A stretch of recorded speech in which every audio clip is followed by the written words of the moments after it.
नमस्कार, मैं विष्णु वैभव। आप सभी का ज्ञान कुंज एकेडमी में स्वागत है। तो आप सभी को हम केमिस्ट्री पढ़ाएंगे 12 का। जैसे कि हम आपको ऑफलाइन क्लास में पढ़ा रहे थे, तो आज से हम आपको यूट्यूब वही चैप्टर स्टार्ट कर रहे हैं जो चैप्टर आपका क्लास में थोड़ा सा क्लास होकर के बंद हो गया था। तो चलिए केमिकल काइनेटिक्स स्टार्ट करते हैं। इससे पहले जितने भी न्यू स्टूडेंट्स आएंगे वो सबसे पहले मेरे चैनल को सब्सक्राइब करेंगे, उसके बाद लाइक कीजिएगा और अधिक से अधिक बच्चों के बीच शेयर जरूर कीजिएगा ताकि किसी भी बच्चे का केमिस्ट्री क्लास छूट ना पाए। और एक बात ध्यान रखना है, सभी अपना अपना नाम कमेंट बॉक्स में जरूर लिखना है ताकि हमको पता चल पाएगा कि कौन कौन हमारा वीडियो देख पा रहे हैं। चलिए तो स्टार्ट करते हैं केमिकल काइनेटिक्स का। ध्यान से देखेंगे, ये चैप्टर है केमिकल काइनेटिक्स। बाइलिंगुअल पढ़ाएंगे, रासायनिक बल गतिकी। ओके, तो सबसे पहले हम लोगों को काइनेटिक्स वर्ड को समझना है। ध्यान से देखेंगे आप लोग,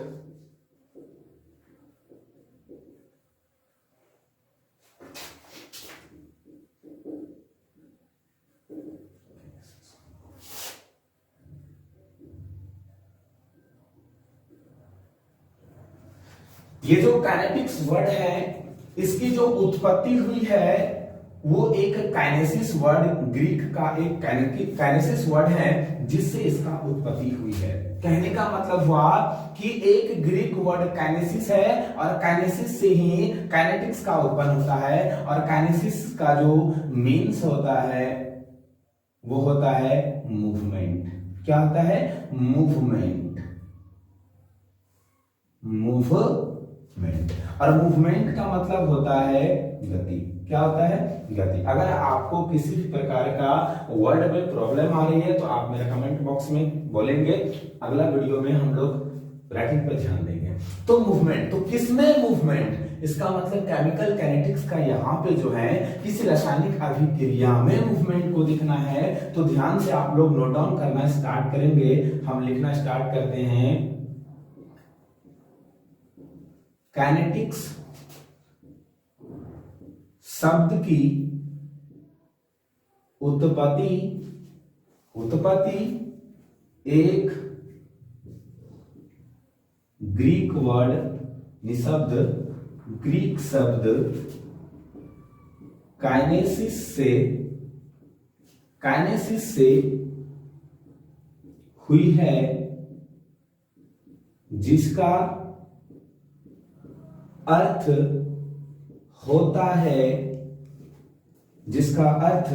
मूवमेंट होता है। क्या होता है? मूवमेंट यानी गति होता है ना। अर्थात कहने का मतलब यहां पे हम बोल सकते हैं कि अर्थात रासायनिक अभिक्रिया की गति। ध्यान से देखेंगे, आप लोग समझेंगे, बहुत इजी तरीके से पढ़ने वाले हैं कि काइनेटिक शब्द की उत्पत्ति एक ग्रीक शब्द काइनेसिस से हुई है, जिसका अर्थ मूवमेंट यानी गति होता है, अर्थात रासायनिक अभिक्रिया की गति। क्लियर हो चुके हैं। तो अब यहाँ पे हम लोग देखेंगे क्या कि ये जो केमिकल काइनेटिक्स हैं, ये केमिकल काइनेटिक्स के अंतर्गत हम लोग कितने टॉपिक्स को मुख्य रूप से पढ़ेंगे। ध्यान से देखेंगे, उधर आप लोग नोट डाउन करना स्टार्ट करेंगे। एकदम ध्यान से देखिएगा कि केमिकल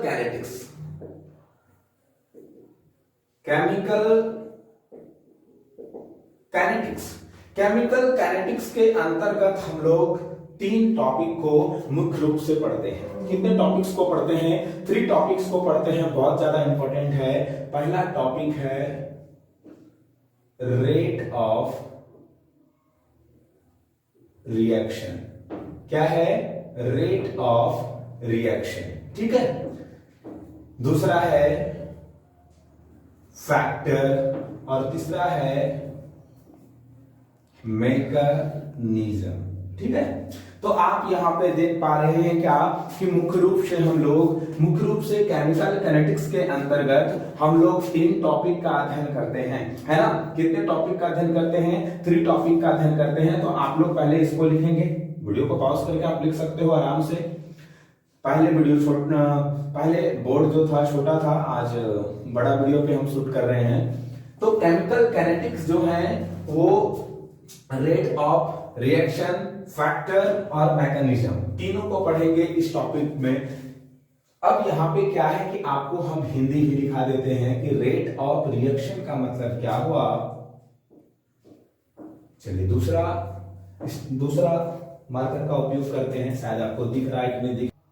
चलिए तो ध्यान से देखेंगे कि रेट ऑफ रिएक्शन का हम यहाँ पे हिंदी वर्ड जो है दूसरा पेन से लिख रहे हैं। अगर आपको राइटिंग में प्रॉब्लम होगा तो फिर हमको ब्लैक से ही लिखना पड़ेगा।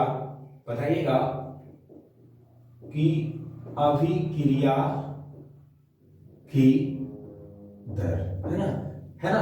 तो अभिक्रिया की दर या दर की अभिक्रिया बातें की होगी। और फैक्टर का मतलब क्या होता है? कारक। क्या होता है?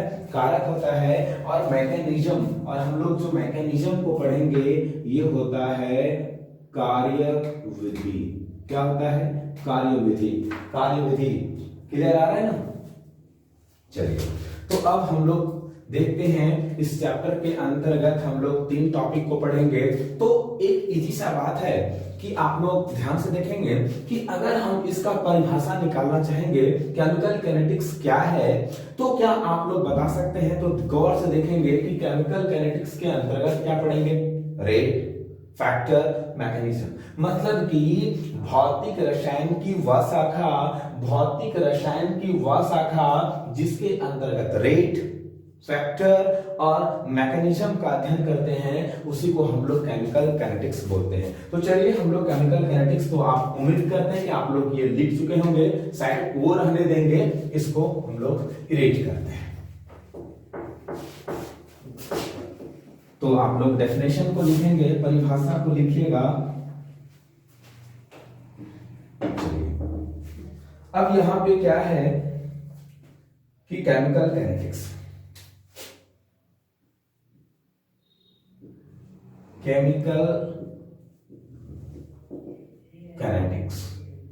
ठीक है। चलिए लिखते हैं। अब क्या है, ध्यान से देखेंगे, फिजिकल केमिस्ट्री की वह शाखा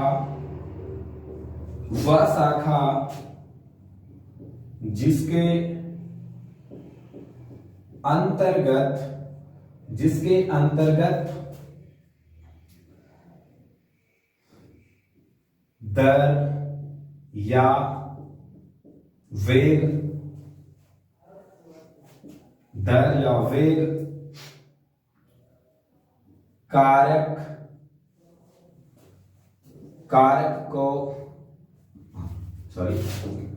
वेग दर को प्रभावित करने वाली कारक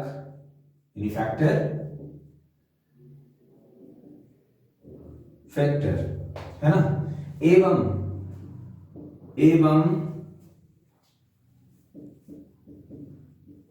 रासायनिक अभिक्रिया के मैकेनिज्म मतलब कार्यविधि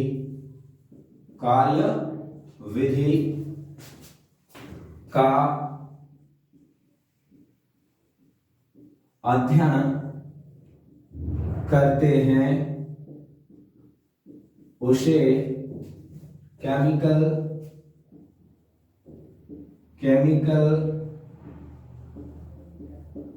कैनेटिक्स कहा जाता है। क्लियर समझ चुके होंगे आप लोग, हम उम्मीद करते हैं कि फिजिकल केमिस्ट्री की वह शाखा जिसके अंतर्गत दर या वेग, दर को प्रभावित करने वाली कारक एवं रासायनिक अभिक्रिया के मैकेनिज्म का अध्ययन करते हैं, उसे केमिकल काइनेटिक्स कहा जाता है। क्लियर? चलिए बहुत बढ़िया। तो हम अब उधर इरेज कर देते हैं इसको, ताकि आप लोग कंफ्यूज ना हो पाए। अब हम लोग यहाँ पे बहुत गौर से सीखने वाले हैं, बहुत अच्छे तरीके से, कि ध्यान से देखेंगे। चलिए ध्यान से देखेंगे कि अगर हम यहाँ पे देखेंगे कि एक चीज को समझिएगा, हम एक चीज को समझाना चाहेंगे आपको। सबसे पहले आप इसको लिखिएगा, इसको हम अभी इरेज करेंगे थोड़ा देर में, तो आप वीडियो को पॉज करके लिख सकते हैं, जल्दी से लिखेंगे इसको, उसके बाद हम आप आगे बताते हैं। चलिए उम्मीद करते हैं आप लोग लिख लिए होंगे, तो अब इरेज करते हैं। चलिए आप लोग डेफिनेशन को लिख लिए होंगे, उम्मीद कर रहे हैं। तो अब उसके बाद को समझना है, बहुत इजी तरीके से आपको समझाने वाले हैं कि अगर किसी केमिकल इक्वेशन में अगर डेल जी, चलिए समझाते हैं। डेल जी क्या है? डेल जी, अगर डेल जी क्या हो इसको लिखना नहीं है, हम जब लिखेंगे आपको बता देंगे कि कब लिखना है। कि अगर डेल जी है ना, डेल जी क्या है चलिए समझा देते हैं। पहले डेल जी को ही समझा देते हैं। डेल का मतलब क्या होता है? चेंज। क्या होता है? चेंज। बहुत बढ़िया। जी क्या है यहां पे?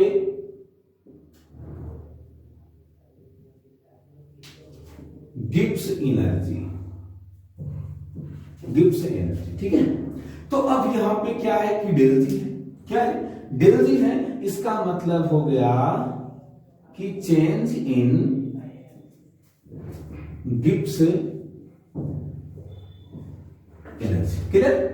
तो ध्यान से देखेंगे कि चेंज इन गिब्स एनर्जी, बच्चा आपको यही समझ में नहीं आया होगा कि गिब्स एनर्जी क्या है ना। तो गिब्स एनर्जी का मतलब होता है मुक्त ऊर्जा, है ना। क्या होता है? मुक्त ऊर्जा। तो हम यहां पे आपको समझाना चाहेंगे कि अगर किसी भी रासायनिक समीकरण में अगर डेल जी का मान नेगेटिव होगा तो वो किसी भी रासायनिक अभिक्रिया के फिजिबिलिटी को दर्शाता है। फिजिबिलिटी कहने का मतलब है संभवता को दर्शाता है कि अभिक्रिया हो पाएगी या नहीं हो पाएगी। चलिए देखते हैं। चलिए ध्यान से देखेंगे, छोटा सा चीज था, इसको लिखना। अब यहाँ पे हम क्या कर रहे हैं, यहाँ पे हम आपको पहले लिया जिंक, क्या लिया? जिंक। और जिंक के साथ हम कॉपर सल्फेट को डालें। किसको डालें? कॉपर सल्फेट को डालें। अगर यहाँ पे हम आपको बताते हैं कि डेल जी यहाँ पे क्या है? नेगेटिव है। डेल जी क्या है? निगेटिव है। तो यहाँ पे आप विस्थापन अभिक्रिया पढ़े होंगे, तो यहाँ पर क्या हो जाएगा कि ZnSO4, मतलब यहाँ पे जिंक सल्फेट और Cu बाहर हो जाएगा। कहने का मतलब है, और ये क्या दर्शा रहा है आपको? फिजिबल दर्शा रहा है। फिजिबल दर्शा रहा है मतलब कि ये संभव है। ये क्या है? ये अभिक्रिया संभव है। क्यों संभव हुआ? क्योंकि यहाँ पे डेल जी का मान क्या है? नेगेटिव है। अब इसी चीज को हम यहाँ पे आपको समझाने का प्रयास कर रहे हैं कि अगर हम कॉपर को लिए, किसको लिए? कॉपर को लिए, ध्यान से देखेंगे, कॉपर को लिए और यहाँ पे जिंक सल्फेट को इस बार डालें और यहाँ पे डेल जी का मान हमने पॉजिटिव रखा। क्या रखा? पॉजिटिव रखा। यहां पे क्या होगा? नो रिएक्शन, नो रिएक्शन, अभिक्रिया होगा ही नहीं, क्योंकि यहां पे डेल जी का मान क्या होगा? पॉजिटिव हो गया, इसलिए अभिक्रिया यहां पे नहीं हो पाया। ठीक है, तो आप इसको नोट डाउन करेंगे, नोट डाउन करेंगे, अभी बता रहे हैं आपको क्या करना है, नोट डाउन करेंगे। अब देखिएगा, ध्यान से देखिएगा, हम यहां पे आपको लिखते हैं कि मुक्त ऊर्जा में कमी। बहुत इजी तरीके से आपको समझाने वाले हैं कि मुक्त ऊर्जा में कमी। अब यहां पे समझिएगा, यानी कि डेल जी लेस देन 0। अब कितना इजी तरीके से आपको समझाना का प्रयास कर रहे हैं कि ये डेल जी 0 से छोटा जीरो से क्या होना चाहिए, हमेशा छोटा। तो आप यहाँ पे एक ग्राफ पढ़े होंगे, है ना, बहुत इजी तरीके से कि जीरो इधर जो है 1 2 3 प्लस में प्लस जा रहे हैं, प्लस जा रहे हैं, और इधर क्या आ रहे हैं आप माइनस, -1 -2 -3। इसका मतलब जीरो से छोटा होना मतलब नेगेटिव की ओर आना। ठीक है, तो अब यहाँ पे क्या दर्शाएगा, ध्यान से देखेंगे बहुत इजी तरीके से कि अगर मुक्त ऊर्जा में कमी, मुक्त ऊर्जा में कमी यानी कि किसी भी अभिक्रिया में जो डेल जी का मान होगा वो जीरो से क्या होगा, हमेशा कम होगा। तो मुक्त ऊर्जा में कमी किसी रासायनिक अभिक्रिया के फिजिबिलिटी को दर्शाता है।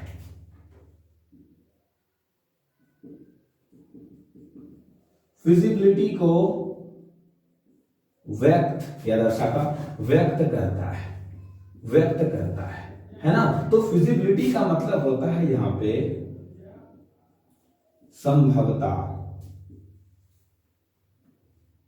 संभवता, संभवता को दर्शाता है कि अभिक्रिया हो पा रही है या नहीं हो पा रही है। तो ध्यान से देखेंगे, एक एक चीज को आप लोग यहां तक लिखेंगे, इसके नीचे हम चलिए आपको समझा देते हैं, इसके बारे में लिखा देते हैं। देखिएगा, ध्यान से देखेंगे, एकदम ध्यान से देखिएगा कि ये क्या है, ये क्या है। तो आप बोलेंगे सर ये तो डेल है। क्या है, डेल है। और डेल का मतलब क्या होता है, डेल का मतलब होता है चेंज। क्या होता है, चेंज। अच्छा, आपसे यहां पे पूछेंगे जी क्या है, क्या है जी, तो आप क्या बोलेंगे कि सर यहां पे क्या है, गिब्स एनर्जी है। क्या है, गिब्स एनर्जी है, मतलब मुक्त ऊर्जा है। अगर हम आपको यहां पे डेल जी बोल दिया, एकदम आगे जाने के बाद हम लोग बड़ा इजी तरीके से इसको सीखेंगे कि डेल जी का मतलब क्या हुआ, तो सर यहां पे हो गया चेंज इन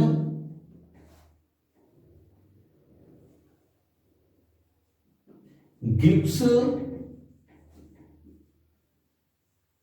एनर्जी, है ना, कि मुक्त ऊर्जा में बदलाव।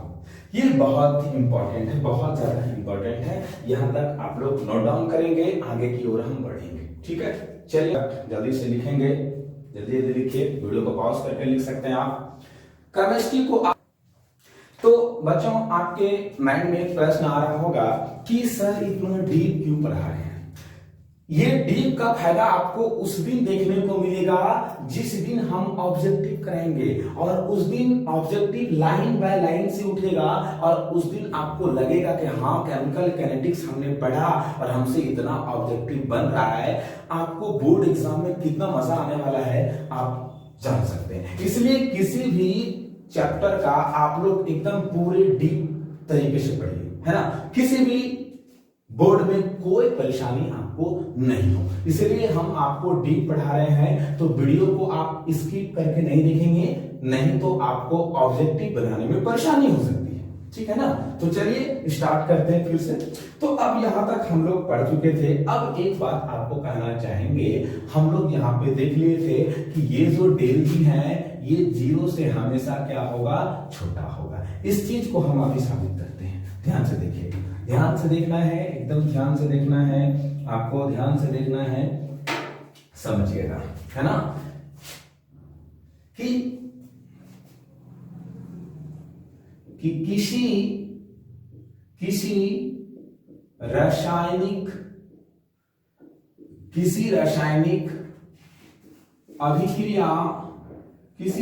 अभिक्रिया में, एक मिनट हम समय लेना चाहेंगे, तो ध्यान देंगे यहां पे कि यदि किसी रासायनिक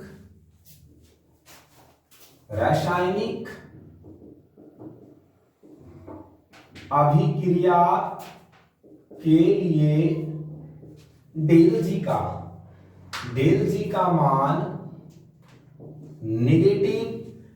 का मान नेगेटिव है, तो अभिक्रिया स्वतः मतलब स्पॉन्टेनियस,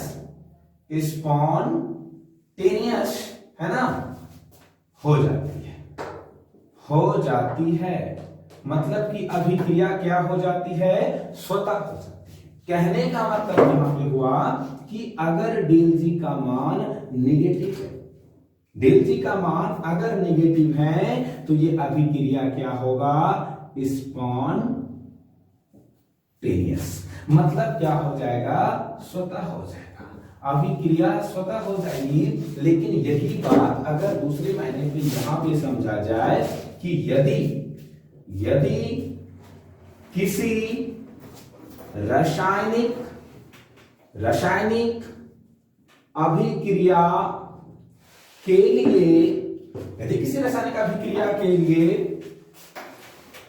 डेल जी का मान पॉजिटिव है तो अभिक्रिया स्वतः नहीं, मतलब नॉट स्पॉन्टेनियस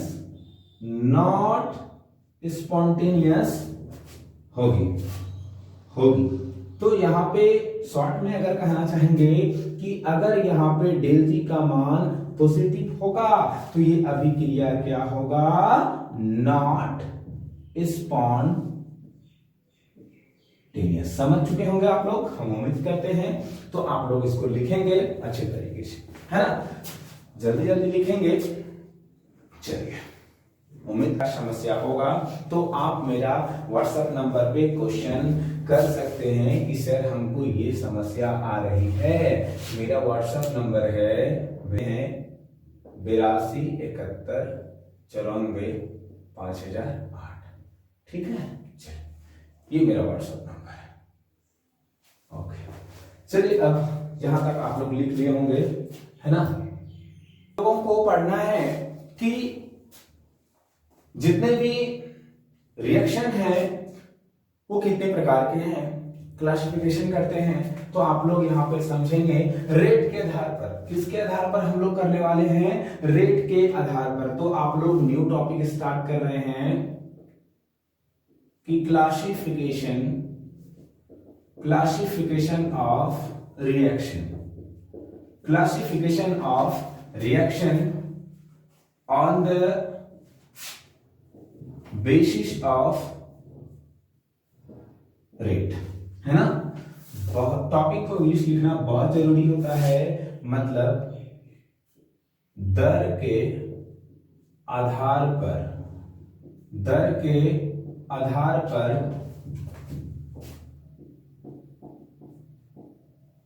अभिक्रिया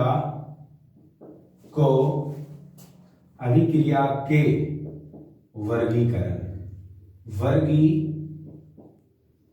ठीक है, तो चलिए हम लोग यहाँ पे नोट डाउन करना स्टार्ट करेंगे। देखिए, अभिक्रिया को रेट के आधार पर हम लोग 3 भाग में पढ़ते हैं। कितने भाग में पढ़ते हैं, 3 भाग में पढ़ते हैं। और ऐसे आप लोग भी जान रहे होंगे कुछ कि रासायनिक अभिक्रिया 3 प्रकार के होते हैं। एक होता है क्या, बहुत तेजी से होता है, एक क्या होता है, बहुत लेट से होता है, और एक क्या होता है, ना तो ज्यादा समय लगता है और ना ही कम समय लगता है, मतलब बीच में, मॉडरेट। तो चलिए हम लोग यहाँ पे करते हैं क्या कि दर के आधार पर अभिक्रिया को 3 भाग में वर्गीकृत किया गया है। ठीक है, नंबर 1 वेरी फास्ट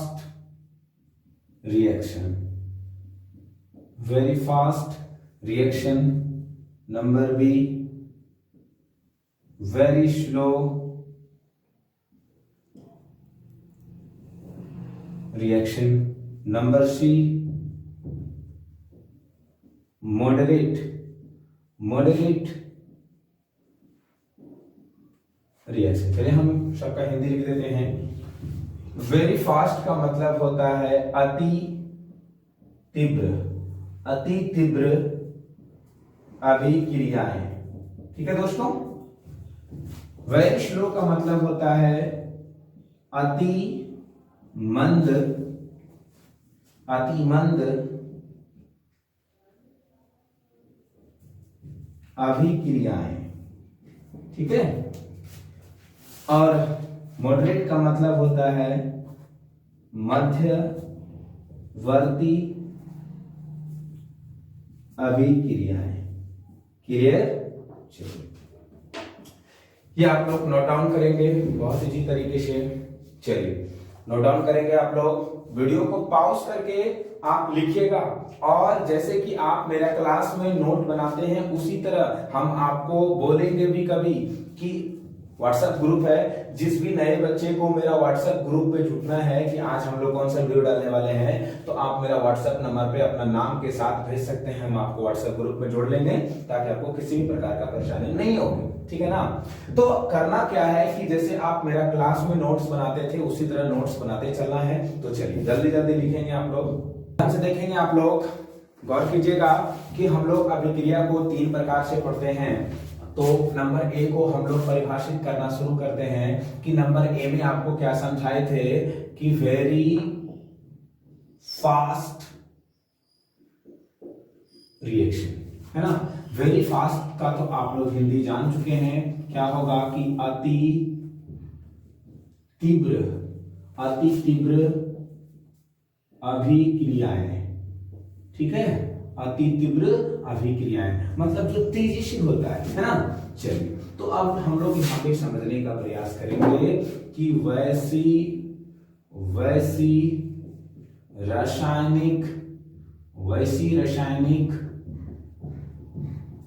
अभिक्रिया जिसको पूर्ण होने में बहुत कम समय लगता है। और कहने का मतलब हुआ कि अर्थात वैसी रासायनिक अभिक्रियाएं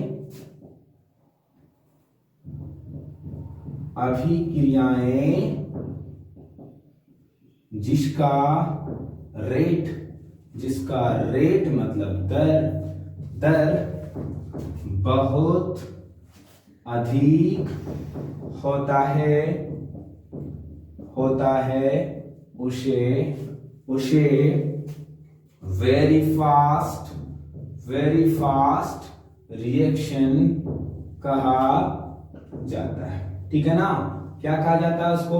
वेरी फास्ट रिएक्शन कहा जाता है। मतलब कि वैसी रासायनिक अभिक्रिया बहुत ही कम समय लगता है, अर्थात वैसी रासायनिक अभिक्रियाएं जिसका रेट बहुत अधिक होता है, हाई रेट से होता है, उसे वेरी फास्ट रिएक्शन कहा जाता है। तो अब यहाँ पे इसका दूसरा पॉइंट क्या है कि जब मेरा रेट हाई होता है, क्या होता है? हाई होता है, तो इसका जो एक्टिवेशन जो एनर्जी होती है वो क्या होता है? अधिक हो जाती है। तो अब यहाँ पे हम लोग पढ़ते हैं क्या कि इसका एग्जाम्पल को देखते हैं। क्या देखते हैं? एग्जाम्पल को देखिएगा। यानी कि कहने का मतलब हुआ कि सभी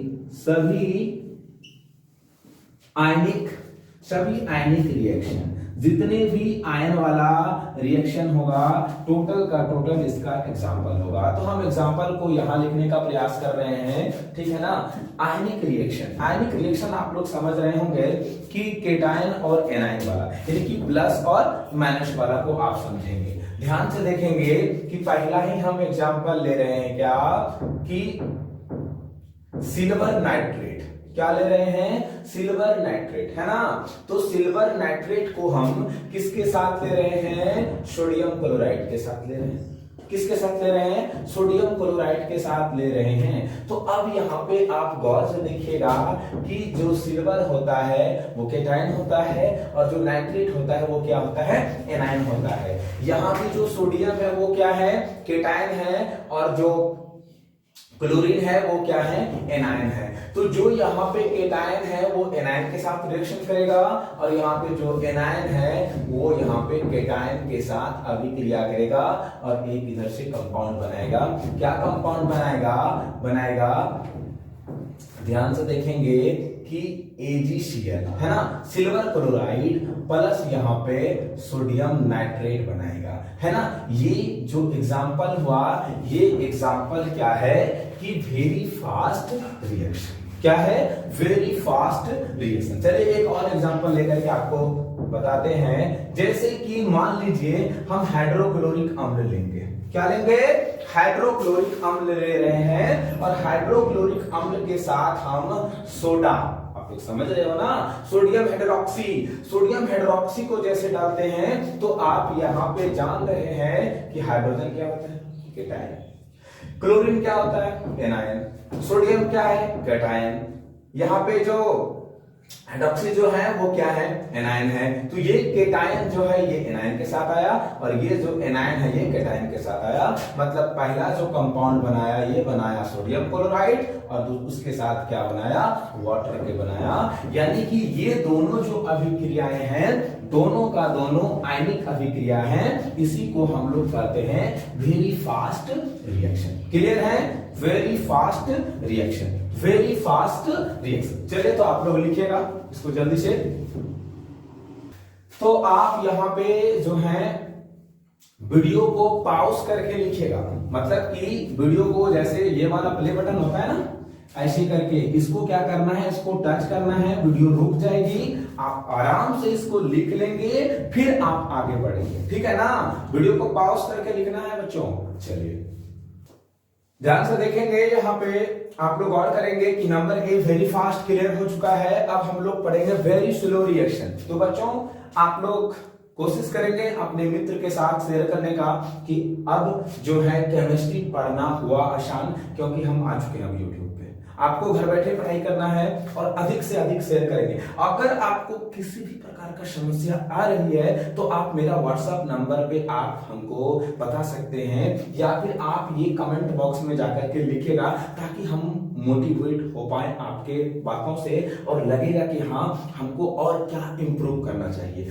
अपने क्लास में, है ना। तो चलिए यहाँ नंबर बी को पढ़ते हैं, ज्यादा टाइम को वेस्ट नहीं करेंगे हम लोग। नंबर बी क्या है, very fast reaction, sorry very fast हो चुका है ना, हाँ वेरी स्लो, क्या है, very slow reaction, very slow reaction, है ना। तो वेरी स्लो रिएक्शन क्या है, देखेंगे कि वैसी रासायनिक अभिक्रियाएं, वैसी रासायनिक अभिक्रियाएं जिसको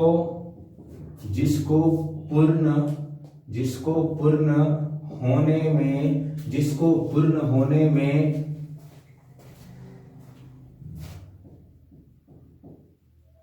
अधिक समय लगता है ना।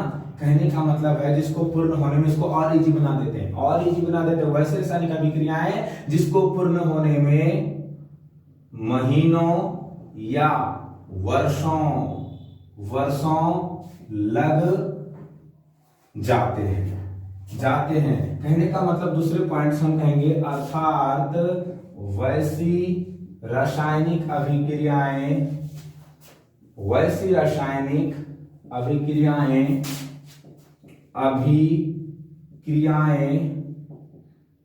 जिसका दर बहुत कम होता है ना, कम होती है, उसे वेरी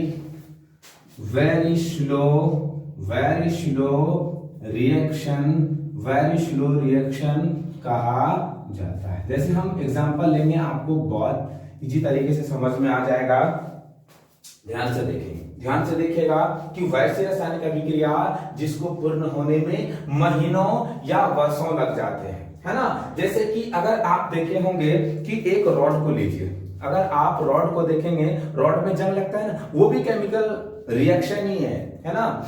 वो जो केमिकल रिएक्शन जो है, क्या उसको आप देखते हैं कि तुरंत जंग लग जाती है? नहीं, यानी महीनों वर्षों लग जाते हैं। उसी चीज को हम जो समझा रहे हैं कि वैसे रासायनिक अभिक्रिया क्या होता है, वेरी स्लो, मतलब धीरे धीरे धीरे धीरे उसमें क्रिया होती है ना। तो अगर यहाँ पे देखा जाए कि इस प्रकार का जो अभिक्रिया होता है, मतलब दूसरा पॉइंट कह सकते हैं कि ऐसी अभिक्रिया का एक्टिवेशन जो एनर्जी होगा, एक्टिवेशन एनर्जी का मान क्या हो जाता है, एक्टिवेशन एनर्जी का मान बहुत अधिक होता है। क्या होता है? बहुत अधिक होता है ना। तो जितना स्लो होगा उसका एक्टिवेशन एनर्जी उतना ही अधिक होगा, और जितना फास्ट होगा उसका एक्टिवेशन एनर्जी उतना ही कम होगा। इसका मतलब यहां से क्लियर हो चुका है कि जो वेरी फास्ट रिएक्शन था उसका एक्टिवेशन एनर्जी का मान क्या था, बहुत कम होगा, है ना। जाहिर सी बात है, रेट पे डिपेंड करेगा। तो अब यहाँ पे हम एग्जांपल लेते हैं, एग्जांपल से आपको समझ में आएगा। बहुत एग्जांपल इजी तरीके से ले रहे हैं। क्या ले रहे हैं, ध्यान से देखेंगे कि रस्टिंग ऑफ आयरन। क्या ले रहे हैं? रस्टिंग ऑफ आयरन, है ना। रस्टिंग ऑफ आयरन का कहने का मतलब क्या हुआ कि अगर हम 4 यूनिट क्या ले रहे हैं, आयरन को ले रहे हैं, और यहाँ पे O2 मतलब कि कितने परसेंट, लगभग 21%। हम इसको लगभग कर सकते हैं क्योंकि 0.99% ऑक्सीजन है। तो अब यहाँ पे 3 यूनिट ऑक्सीजन को लेते हैं तो ये हम लोगों का क्या बन जाता है, जंग। क्या बन जाता है? रस्ट, जिसको जंग बोलते हैं। क्या बनेगा कि Fe2O3। ये कितने यूनिट्स बन जाएंगे? तो चलिए इसको बैलेंस करने के लिए सिखाते हैं। तो यहाँ पे आयरन कितने हैं, 4 यूनिट, ऑक्सीजन कितने हैं, 6 यूनिट। यहाँ पे क्या है कि 3 यूनिट यहाँ पे क्या है, ऑक्सीजन है, 2 यूनिट यहाँ पे क्या है, आयरन है। तो अब यहाँ पे अगर हम 2 से गुना कर देते हैं, क्या कर देते हैं, 2 से मल्टीपल कर देते हैं, तो 2 दूनी 4, यानी कि पुर गया। अब यहाँ पे 3 दूनी 6 ऑक्सीजन पुर गया। और इसी को हम लोग क्या कहते हैं, रस्ट। क्या कहते हैं, रस्ट। रस्ट का मतलब क्या होता है, जंग। क्या होता है, जंग। आप लोग देखे भी होंगे घर में जंग लगते हुए। तो आप लोग इसको जो है अच्छे तरीके से लिखेंगे। आप लोग एकदम वीडियो को क्या करना है, पॉज करना है और एकदम आराम से लिखना है, फिर आगे की पढ़ाई करना है। पहले लिखेंगे, देखिएगा, एक बार फिर से समझा देते हैं कि वेरी स्लो रिएक्शन, है ना। अगर बच्चा लिखने वाला होगा ना तो हम साथ साथ बोल रहे हैं, आप साथ साथ लिख सकते हो कि वैसी रासायनिक अभिक्रियाएं जिसको पूर्ण होने में महीनों या वर्षों लग जाते हैं, अर्थात वैसी रासायनिक अभिक्रियाएं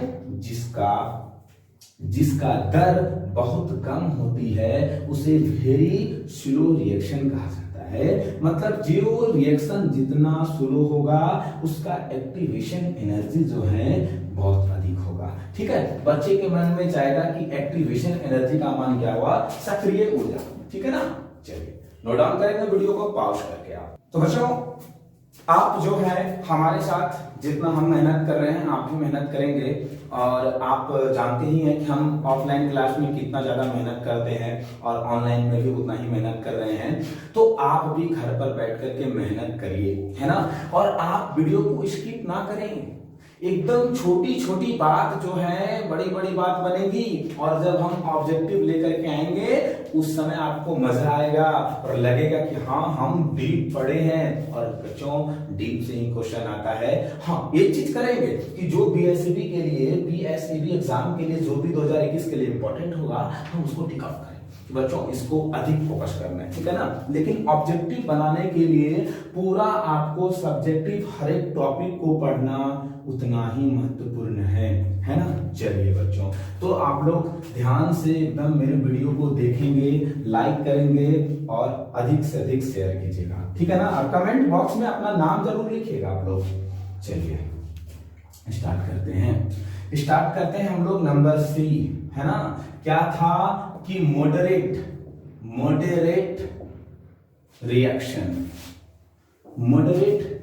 रिएक्शन है ना, मध्यवर्ती, बहुत ज्यादा इंपॉर्टेंट है, मध्यवर्ती अभिक्रियाएं बहुत ज्यादा इंपॉर्टेंट है, क्योंकि पूरे केमिस्ट्री के अंतर्गत, पूरे रसायन शास्त्र के अंतर्गत हम लोग इसी अभिक्रिया का अध्ययन करते हैं। पूरे केमिकल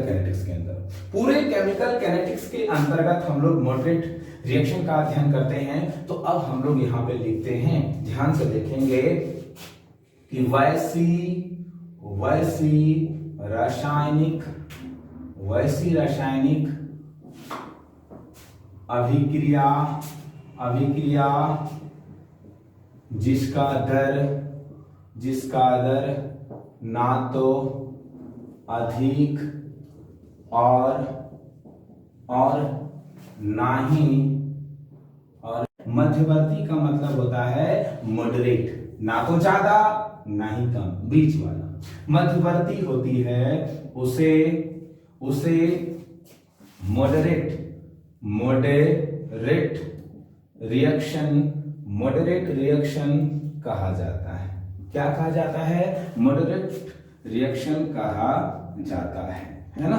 चलिए, तो अब हम लोग यहां पे क्या करेंगे, ध्यान से देखेंगे, अब इसको समझेंगे कि वैसी रासायनिक अभिक्रिया जिसका दर ना तो अधिक और ना ही बहुत कम होती है, अर्थात वैसी रासायनिक अभिक्रिया जिसका दर मध्यवर्ती होती है, उसे मॉडरेट रिएक्शन कहा जाता है। हम देखिए, ऐसे ही अभिक्रिया का अध्ययन हम लोग ध्यान से देखेंगे कि ऐसे